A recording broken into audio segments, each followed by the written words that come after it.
itu kami dari kelompok 3 dengan materi Big Data dan analisis kesehatan akan membawakan materi yang diberikan oleh Bapak Muhammad Arif Prayogo SPD MPO,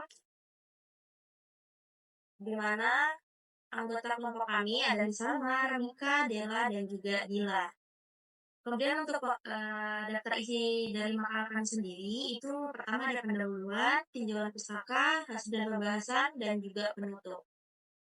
Kemudian untuk pendahuluan akan dibawakan oleh Ara. Big data merujuk pada kumpulan data besar dan kompleks yang tidak dapat diolah dengan metode konvensional. Dalam layanan kesehatan, Big Data mencakup pengumpulan, penyimpanan, dan analisis data yang beragam. Berikut adalah rumusan masalah dari makalah kami. Adapun tujuan dan manfaat yang dapat diperoleh dari makalah yang telah kami buat. Lanjut ke tinjauan pustaka. Yang pertama yaitu konsep dasar Big Data, di mana Big Data merujuk pada kumpulan data besar dan kompleks yang terus berkembang, mencakup data terstruktur, semi-terstruktur, dan tidak terstruktur. Teknologi Big Data memungkinkan pengelolaan dan analisis data dengan volume, kecepatan, dan keberagaman yang tinggi. Terdapat 5 karakteristik dari Big Data, yaitu yang pertama, volume mengenai jumlah data yang sangat besar yang perlu dikelola. Yang kedua, velocity, kecepatan produksi dan pemrosesan data. Yang ketiga, variety, beragam jenis data dari berbagai sumber. Dan yang keempat, scarcity, keandalan dan kualitas data yang harus dijaga. Dan yang terakhir, value, manfaat strategis yang diperoleh dari analisis data.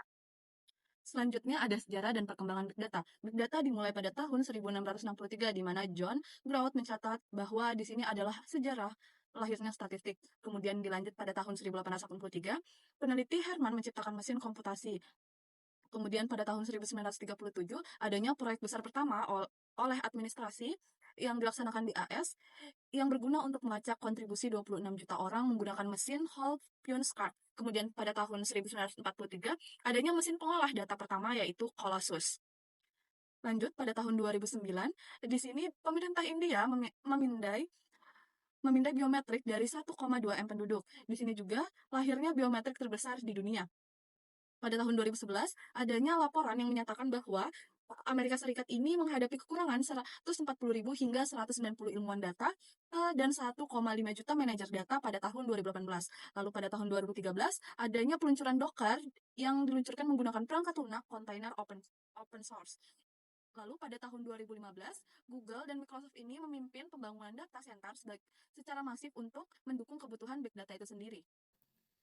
Kemudian pada tahun 2017, adanya perkembangan CloudStorm yang digabung dengan Alibaba untuk membangun data center di Cina. Kemudian pada tahun 2018, pemimpin pasar di dunia data center ini menggunakan jaringan 400 giga untuk transfer data. Lalu pada tahun 2020, adanya Edge Computing yang mengubah peran cloud dalam ekonomi. Lalu pada tahun 2021, adanya data center menggunakan jaringan yang lebih besar, yaitu 1000 giga untuk transfer data yang super cepat. Kemudian 2025 sendiri diperkirakan bahwa data center ini akan semakin banyak dan berlokasi lebih dekat dengan perangkat untuk memenuhi kebutuhan edge computing. Lalu untuk tren pemanfaatan Big Data sendiri, Big Data ini sudah membawa berbagai manfaat yang signifikan pada setiap aspek kehidupan dan bisnis. Berikut beberapa tren pemanfaatan Big Data. Yang pertama ada inovasi, kemudian kedua pengambilan keputusan yang didukung oleh data, kemudian yang keempat optimasi operasional, lalu yang kelima personalisasi layanan. Kemudian untuk kebijakan terkait Big Data di Indonesia sendiri itu didukung oleh yang pertama ada Undang-Undang Dasar 1945 Pasal 28G Ayat 1. Kemudian ada Undang-Undang Nomor 19 Tahun 2016, ini perubahan dari Undang-Undang Nomor 11 Tahun 2018. Sedangkan penegasan data pribadi dijelaskan pada Undang-Undang Nomor 24 Tahun 2013 mengenai administrasi kependudukan. Lalu pada data sendiri ini ada yang namanya penyelenggara sistem elektronik. Ini terdapat pada PP nomor 71 tahun 2019, di mana PSE sendiri dibagi menjadi lingkup publik dan lingkup privat. Lingkup publik sendiri artinya penyelenggara tersebut itu berbentuk institusi. Kemudian untuk privat sendiri ini diselenggarakan oleh orang, badan usaha atau masyarakat. Kemudian pada konsep Big Data dalam kesehatan, yang pertama ini ada penerapan Big Data dalam bidang kesehatan. Ini bukan hanya sekedar langkah menuju efisiensi operasional, melainkan merupakan evolusi yang mendalam dalam cara untuk memahami, mendiagnosis, dan mengolah data kesehatan masyarakat. Adapun penerapan Big Data yaitu Yang pertama, transformasi pengelolaan informasi kesehatan. Yang kedua, diagnosa penyakit dan pengobatan yang lebih akurat. Yang ketiga, pemantauan kesehatan masyarakat. Kemudian yang keempat, manajemen rumah sakit yang efektif. Kemudian, dalam penerapan big data ini ada beberapa tantangan. Pertama itu ketersediaan data, kemudian standarisasi format data, lalu adanya keamanan data, kemudian adanya kompetensi SDM dan infrastruktur yang menunjang. Oke, baik. Jadi selanjutnya ada hasil dan pembahasan, di mana pada topik pertama ada tren penggunaan big data dalam menganalisis data kesehatan yang sangat besar. Dibutuhkan suatu integrasi data yang memudahkan dalam menganalisis data. Tren penggunaan big data pun dibutuhkan dalam hal ini, seperti penggunaan di rumah sakit yang memiliki rekam medis yang berisi data-data pasien. Selain itu, tren penggunaan big data ini dalam mengelola dan menganalisis data kesehatan yang sangat besar seperti pengintegrasian dengan IoT sendiri akan mengalami perubahan yang signifikan, yang tidak hanya menawarkan perbaikan pada proses dan sistem tradisionalnya, namun juga sistem kesehatan ini berbasis big data dan IoT ini memberikan pemantauan lanjutan terkait sinyal fisiologis dan patologis, asupan obat, dan juga aktivitas. Kemudian ada inovasi penggunaan big data pada contohnya di sini ada kinerja ada boost dan juga XG boost pada penyakit obesitas, di mana pada kinerja dua program ini terdiri dari 4 langkah, yaitu pada tahap pertama, ketersediaan data standarisasi format data keamanan, data kompetensi SDM infrastruktur penunjang. Proses ini penting untuk merumuskan pertanyaan penelitian yang akurat dan juga memastikan bahwa pendekatan yang diambil efektif dalam memberikan solusi. Kemudian di tahap kedua ada pengumpulan dan analisis data, di mana data dikumpulkan dari platform seperti Kaggle. Kemudian analisis dilakukan untuk mengidentifikasi pola dan hubungan antara atribut yang terdapat dalam dataset. Kemudian yang tahap ketiga ada praprosesan data, di mana dia ini meliputi penanganan masalah seperti nilai yang hilang, data duplikat, noise, dan outlier. Selanjutnya dilakukan transformasi data untuk meningkatkan kualitas dan memudahkan dalam analisis. Proses normalisasi juga diterapkan untuk mengubah nilai data ke dalam rentang nilai 0 hingga 1 yang bertujuan untuk memperbaiki interpretasi data dan juga meningkatkan kinerja model. Dan tahap terakhir atau tahap keempat adalah evaluasi, yang dimana di sini memberikan wawasan penting tentang faktor-faktor yang paling berkontribusi terhadap faktor risiko obesitas dalam model yang telah dikembangkan. Hal ini juga menjadi langkah penting dalam membandingkan efektivitas metode yang digunakan. Selain itu, juga memberikan gambaran yang lebih jelas mengenai bagaimana model ini dapat diterapkan dalam konteks yang lebih luas. Selanjutnya adalah inovasi penggunaan big data, prediksi tren kesehatan di masa depan seperti penyebaran pandemi.